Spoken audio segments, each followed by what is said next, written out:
इल्म और हिकमत से भरी दिलचस्प इस्लामी कहानियों के लिए हमारे चैनल को सब्सक्राइब करें।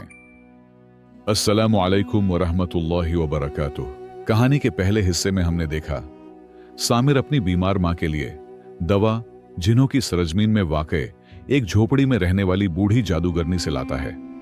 वह 3 लड़कों को धोखा देकर उनका जादुई कालीन चुरा लेता है और अपनी मां के पास वापस आ जाता है।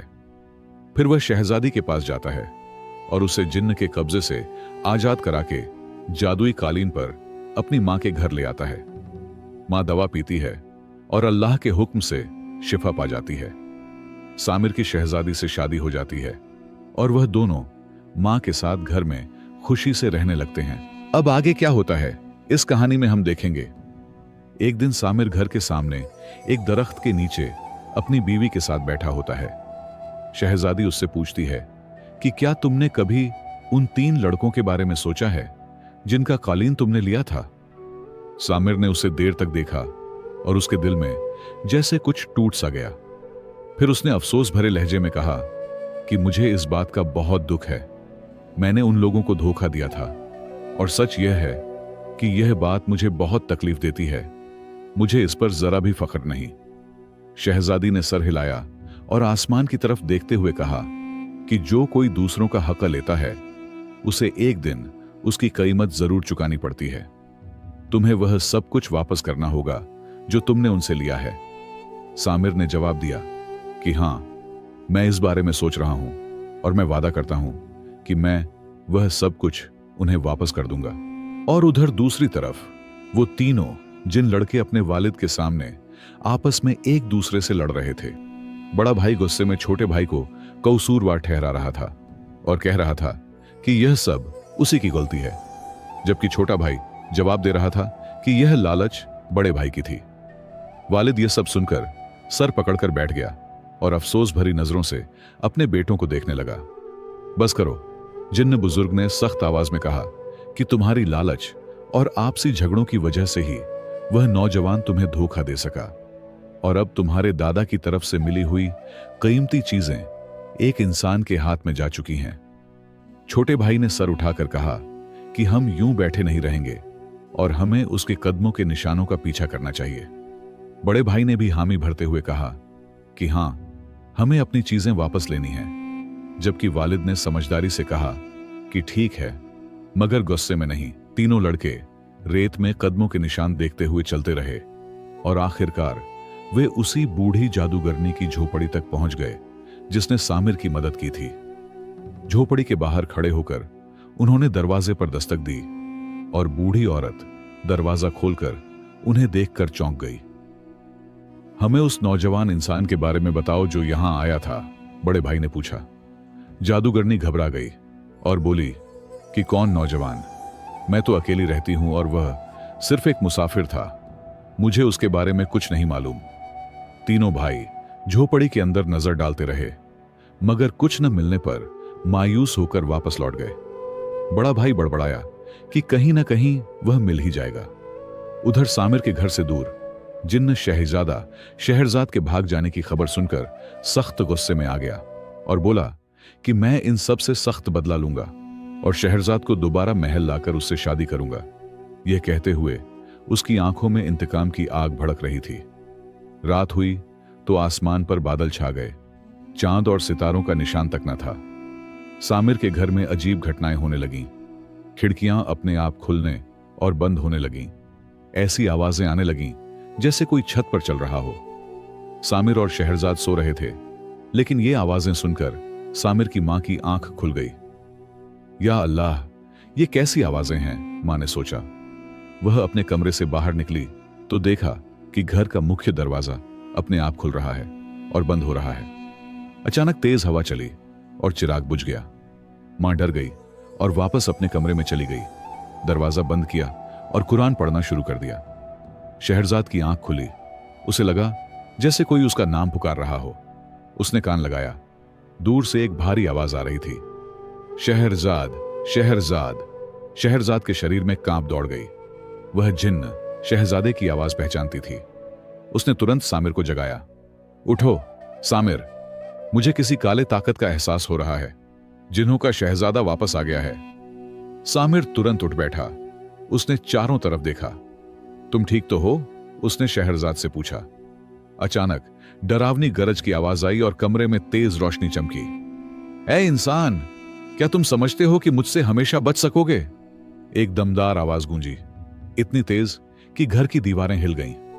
सामने जिन्न शहजादा प्रकट हुआ, काले कपड़ों में, आंखें आग जैसी जलती हुई। तुमने मेरी मंगेतर को चुराया, अब मैं उसे वापस ले जाऊंगा।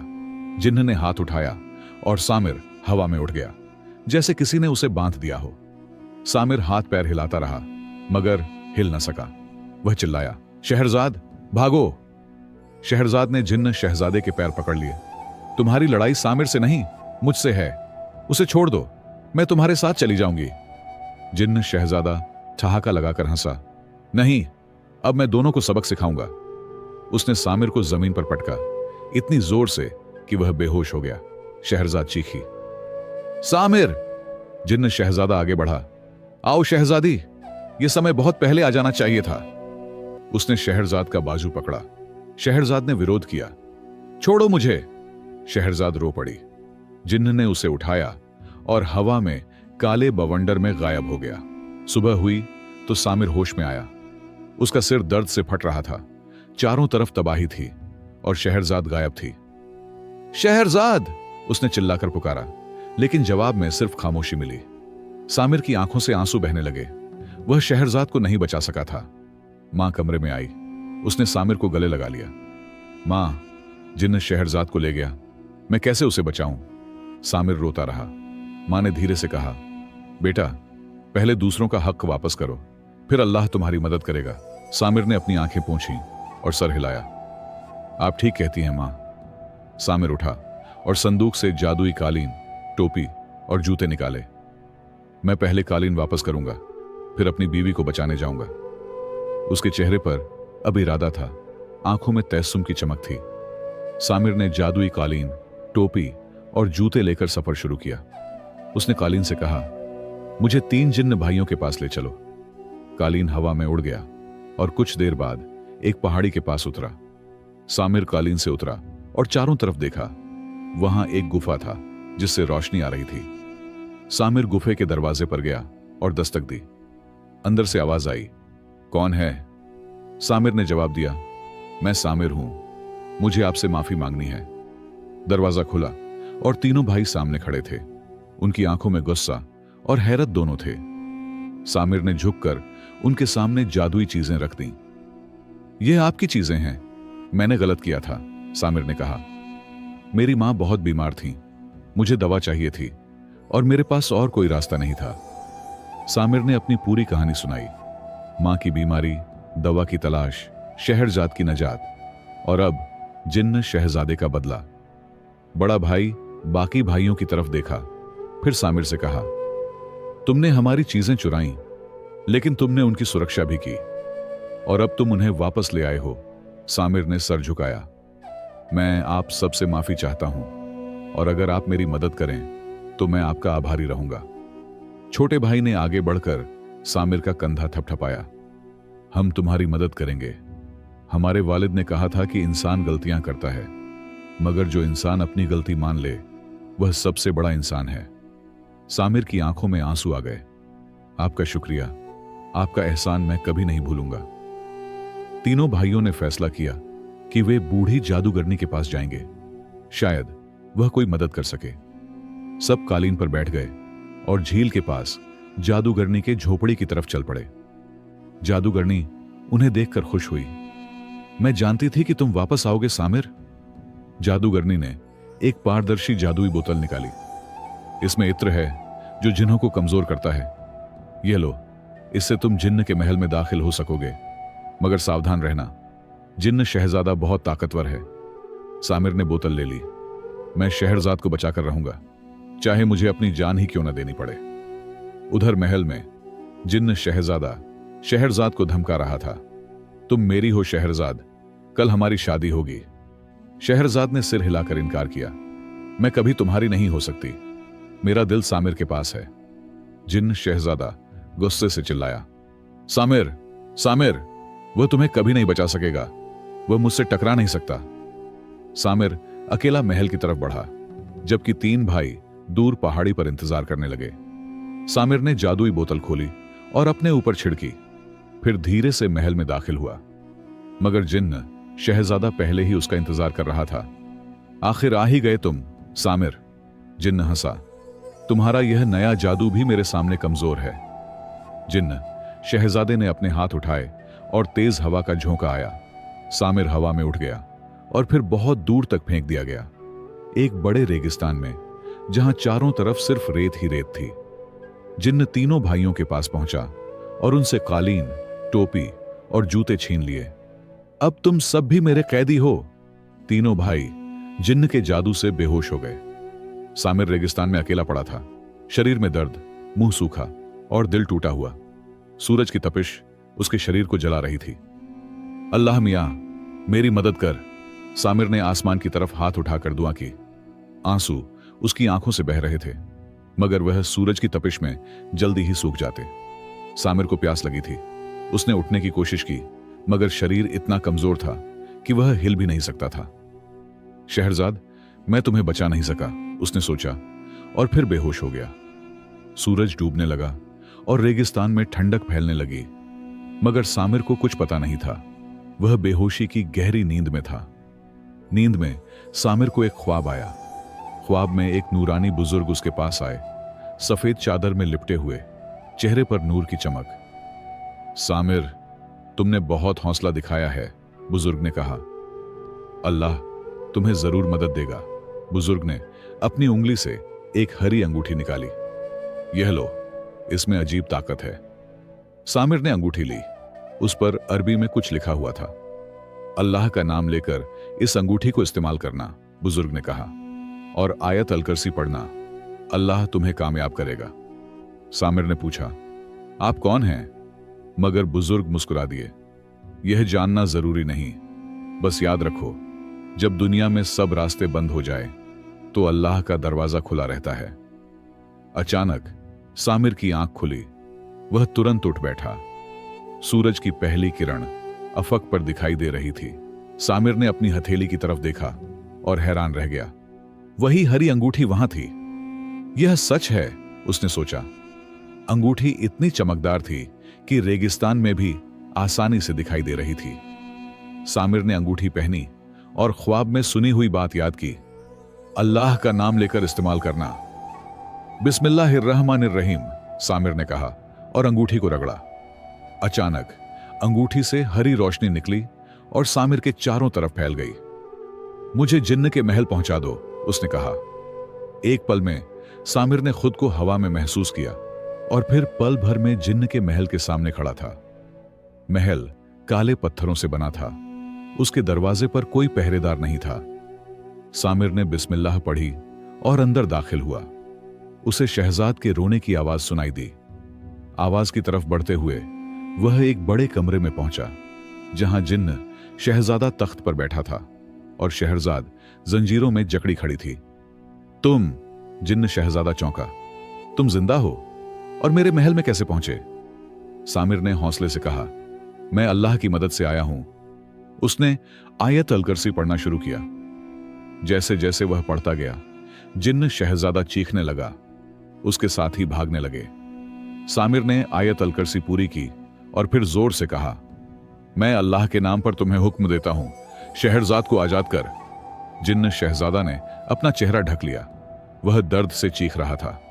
फिर अचानक वह काले धुएं में बदल गया और हवा में गायब हो गया। जंजीरें खुल गईं और शहरजाद आजाद हो गई। सामिर, शहरजाद पर खुशी का आलम छा गया। वह दौड़कर सामिर के पास आई और उसे गले लगा लिया। तुम आ गए, तुम्हें कुछ नहीं हुआ। शहरजाद की आंखों में खुशी के आंसू थे। सामिर ने शहरजाद को थामे रखा। मैं तुम्हें कभी नहीं छोड़ सकता शहरजाद। मेरा दिल यहां तड़प रहा था। दोनों की आंखों में मोहब्बत का सागर लहरा रहा था। हमें यहां से निकलना होगा, सामिर ने कहा। पहले हमें तीनों भाइयों को ढूंढना है। शहरजाद ने सर हिलाया। वे कैद खाने में होंगे, नीचे जमीनी तहखाने में। दोनों महल के अंदरूनी हिस्से में दाखिल हुए। एक तंग रास्ते से गुजरकर वे सीढ़ियों तक पहुंचे, जो अंधेरे में उतर रही थीं। अंधेरे तहखाने में तीनों भाई जंजीरों में जकड़े हुए थे। सामिर, तुम जिंदा हो? बड़े भाई ने हैरानी से कहा। सामिर ने उन्हें देखा और मुस्कुराया। हां, अल्लाह की मदद से। उसने अपनी अंगूठी दिखाई। देखो, एक बुजुर्ग ने मुझे यह दी थी। सामिर ने अंगूठी से जंजीरों को छुआ और वे खुल गए। तीनों भाई आजाद हो गए और सामिर के साथ बाहर आए। हमारी चीजें, जिन शहजादे ने हमारी चीजें ले ली थीं, सबसे छोटे भाई ने याद दिलाया। सामिर ने सर हिलाया। हम उन्हें ढूंढेंगे। वे सब महल के कमरों में तलाश करने लगे। आखिरकार एक कोने में उन्हें कालीन, टोपी और जूते मिल गए। यह रही तुम्हारी चीजें, सामिर ने कहा, तीनों चीजें भाइयों को देते हुए। हम फिर कभी इन चीजों को इस तरह नहीं खोएंगे। बड़े भाई ने दिल से वादा किया। तुमने हमारी जान बचाई, हम तुम्हारे एहसानमंद हैं। तीनों भाइयों की आंखों में शुक्रगुजारी थी। सबने कालीन पर बैठकर महल से बाहर निकलने का फैसला किया। हमें सामिर के घर ले चलो, बड़े भाई ने कहा, और कालीन हवा में उड़ गया। रास्ते में आसमान साफ था और सितारे चमक रहे थे। शहरजाद ने सामिर का हाथ थामा। तुम कितने बहादुर हो सामिर, तुमने मेरे लिए अपनी जान खतरे में डाली। घर पहुंचते ही सामिर की मां दौड़कर बाहर आई। मेरा बेटा, तुम वापस आ गए। उसने सामिर को गले लगा लिया, फिर शहरजाद को भी। शहरजाद, तुम ठीक हो? शहरजाद ने मुस्कुराकर सर हिलाया। हां मां, सामिर ने मुझे बचा लिया, अल्लाह की मदद से। और उसने उसे सारा हाल सुना दिया। उसने मां से कहा, अम्मी, आपकी दुआओं की बदौलत अल्लाह ने मुझे और मेरी बीवी को मौत से बचा लिया। जिन्न मर चुका है और अब हमें किसी किस्म का कोई खतरा नहीं रहा। तीनों भाई भी सम्मानजनक अंदाज में घर में दाखिल हुए। सामिर की मां ने तीनों भाइयों का स्वागत किया और उन्हें खाने की दावत दी। खाने के बाद बड़ा भाई खड़ा हुआ। सामिर, हम तुम्हें कुछ देना चाहते हैं। उसने जादुई कालीन सामिर को दिया। यह हमारा तोहफा है, तुमने हमें बचाया है और हम चाहते हैं कि यह कालीन तुम्हारे पास रहे। मैं कैसे आपका यह तोहफा स्वीकार कर सकता हूं? सामिर ने हैरान होकर पूछा। सबसे छोटे भाई ने मुस्कुराकर जवाब दिया, तुम्हारा दिल हमारे लिए साफ है और हम इस कालीन से बढ़कर तुम्हारी दोस्ती को कदर देते हैं। दिनों बाद सामिर, शहरजाद और सामिर की मां सुकून से रहने लगे। इस कहानी का सबक यह है कि जब हर रास्ता बंद हो जाए और हर दरवाजा तुम्हारे सामने बंद नजर आए, तो याद रखो कि अल्लाह का दरवाजा हमेशा खुला रहता है। जो लोग हमारे साथ इस कहानी के आखिर तक पहुंचे हैं, उनका बहुत बहुत शुक्रिया। अगर कहानी अच्छी लगी हो तो लाइक जरूर करना और एक प्यारा सा कमेंट भी छोड़ देना। साथ ही ये भी बताना कि आप किस शहर या किस मुल्क से ये वीडियो देख रहे हैं। अपनी दुआओं में याद रखना। इंशाअल्लाह फिर मिलेंगे एक नई कहानी के साथ। तब तक के लिए अल्लाह हाफिज।